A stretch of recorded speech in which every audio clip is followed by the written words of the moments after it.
Did you know that cheating is not only having sex with another person who isn't your husband or your wife? Did you?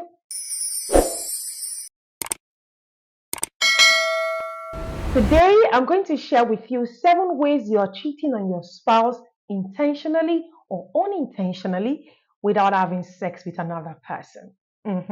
Let's get straight into it, shall we? Number one, sharing sex jokes with the person who isn't your spouse is cheating. Because I've taught you on this channel several times that when you begin to do things you're supposed to be doing with your spouse with another person, it doesn't go well.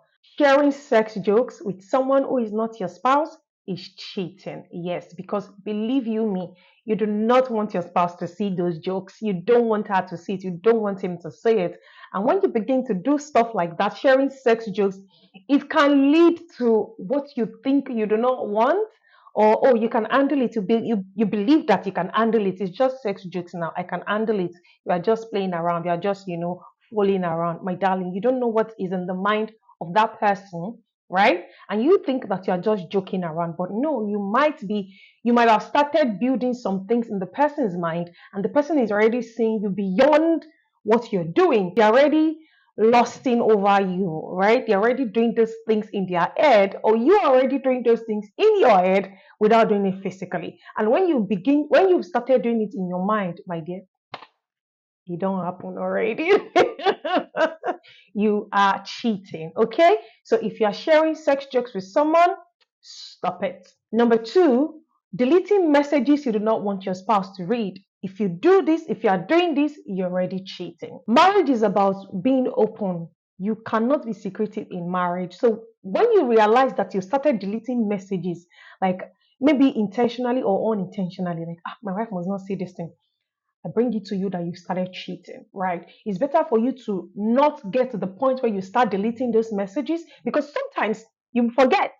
And when you forget and he or she get to see it, kasala don't bust, my darling. So when you begin to delete messages, watch it. Number four, when you avoid taking your spouse calls in the presence of that other person, right? Or you are stepping aside to go and pick your spouse calls, you have started cheating, right? Because you know that your spouse will want to ask you questions. Oh, where are you? Or who are you with?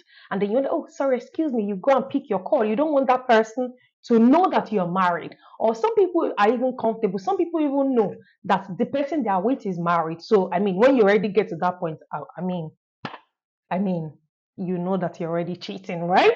Of course. So watch it when you see that you're hiding to pick your spouse call in the presence of some people or a particular person, which is not work, work related or something, maybe you're at work, that's a different ballgame entirely. Hey, you can even pick your call or send a text. Hey babe, I'm at work. You can pick your call. Sorry, excuse me. I need to pick up this call. My wife is calling me. They know, right? It might be an emergency. I need to pick up my wife's call. But when you realize that you are intentionally not picking your spouse's call in the presence of this person, it don't happen. You're already cheating. The next one is the vice versa. When you cannot pick the call of the person in presence of your spouse, or you're stepping aside to go and pick this person's call, it don't happen. You don't cheat, my dear. You're already cheating. If you cannot pick a call in the presence of your spouse, or you cannot pick your spouse's call in the presence of that person, you're already cheating. Number five, when you save the contact of the other person with a different name so that your spouse doesn't know or doesn't figure it out, you're already cheating. Of course, when you start saving someone's name, like my mechanic, my dry cleaner, or my hairdresser, or yada yada yada, you don't want your spouse to know that this is your boo, or this is your side gig, or this is your side whatever, or this is your side something. You know that you're already cheating when you cannot save the person's name, so that when the person calls and your spouse is there, be like, who is this person? You will not start stuttering. It might be unintentional, but you're cheating. That's why I'm telling you this, that intentionally or unintentionally, you're cheating. Number six, when you start lying about your location to your spouse, you're cheating. You know that your spouse is going to ask you, hey babe, where are you at? And you say, I'm with my friend, but you're not with your friend. You're somewhere else. Nothing might necessarily be going wrong at that time with you and this particular person, right? But the moment you begin to lie, the moment you begin to hide things from your spouse, it is starting to happen. That's why I said that it's intentionally or unintentionally. You might not know. You might think that, oh, well, let me just, for peace to reign, I'm with my friend, but you are with this person. You say that, oh, you are with your friend, but you are with this person and you don't want your spouse to know. You are lying about your location because you know that he or she is going to ask or probe you and say, you didn't tell me you are going to this particular place. And you'd be like, oh no, something just happened. Oh, it's a meeting, it's a business stuff is happening. So watch it. Okay. Now to our final point. When you begin to have office boo, church boo, all those nonsense, you're already cheating. It might be unintentional, right?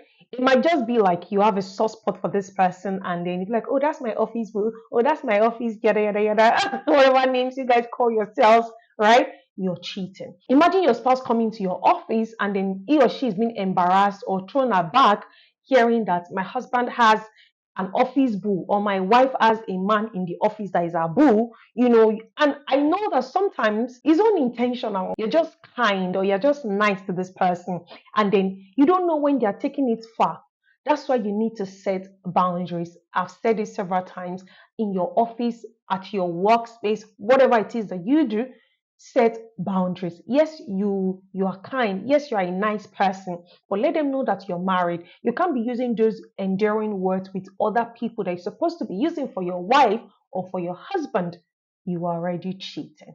Okay, that brings us to the end of today's video. I hope you've learned something that you can be cheating on your spouse intentionally or unintentionally when you do any of these things that we've talked about today. So watch it.